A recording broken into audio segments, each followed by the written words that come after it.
Production mempersembahkan seri renungan harian saat Prapaskah, dibawakan oleh Penatua Benyamin Elias Salim.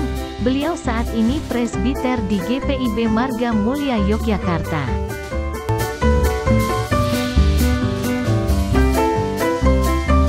Ya, masih dengan sahabat Mentari. Ya, sekarang renungan kedua ya di dalam masa Prapaskah, hidup di dalam pembaharuan.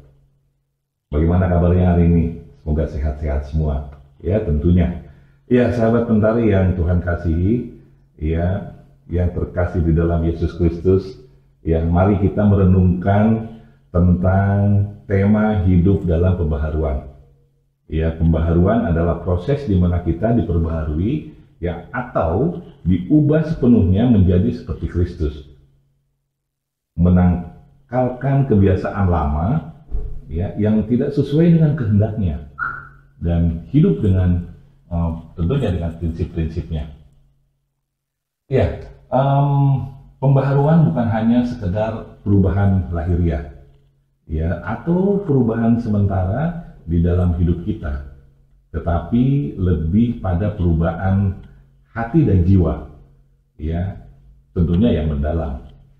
Allah sendiri berfirman pada kitab 2 Korintus 5 ayat 17, ya, 2 Korintus 5 ayat 17, ya, dikatakan di sini bahwa sebab jika seorang berada di dalam Kristus, ya, ia adalah ciptaan baru. Yang lama sudah berlalu, sesungguhnya yang baru sudah datang. Nah, inilah janji Allah, ya, bahwa kita, ya, artinya boleh dikatakan melalui Kristus kita dapat hidup di dalam pembaharuan yang sejati.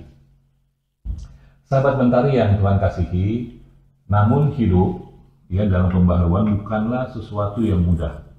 Ya, seringkali kita terjebak dalam, ya, kebiasaan, rutinitas, dan pola hidup yang lama dan tidak sehat. Ya, kalau dikatakan, ya, tidak sesuai dengan prinsip-prinsip Kristus. Nah, kita merasa terikat dengan dosa, ya, kebencian, ya, bahkan ketakutan, kecemburuan, ya, dan lain sebagainya. Namun Allah mengundang kita untuk melepaskan segala hal yang mengikat kita, ya, dan hidup di dalam kebebasan yang diberikan oleh Kristus. Nah, sahabat Mentari, proses pembaharuan itu dimulai dengan kelahiran baru di dalam Kristus. Ketika kita percaya dan menerima Kristus sebagai Tuhan dan Juru Selamat kita, Roh Kudus sedang memulai mulai pekerjaannya di dalam diri kita. Ya, artinya ia membersihkan hati kita, ya, memperbaharui pikiran kita, dan memberi kita kuasa untuk hidup sesuai dengan kehendak Allah. Sahabat Mentari, pembaharuan juga melibatkan proses bertumbuh dan memperkuat iman kita, ya, melalui doa, ya, membaca Alkitab, bersekutu, ya, artinya bersekutu dengan siapapun, ya, bisa di dalam ibadah rumah tangga, bersekutu di dalam gereja, ya, sesama umat Kristiani tentunya, dan berpartisipasi di dalam ibadah gereja.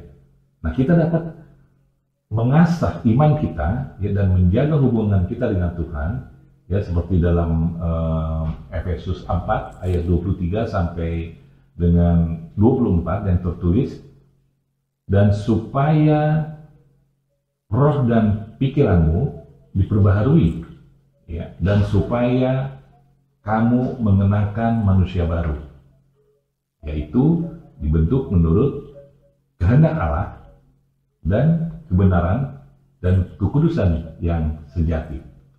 Nah, sahabat Mentari yang Tuhan kasihi, hidup di dalam pembaharuan juga artinya membutuhkan komitmen dan niat, ya, tentunya niat yang tulus, ya, untuk hidup seturut dengan kehendak Allah.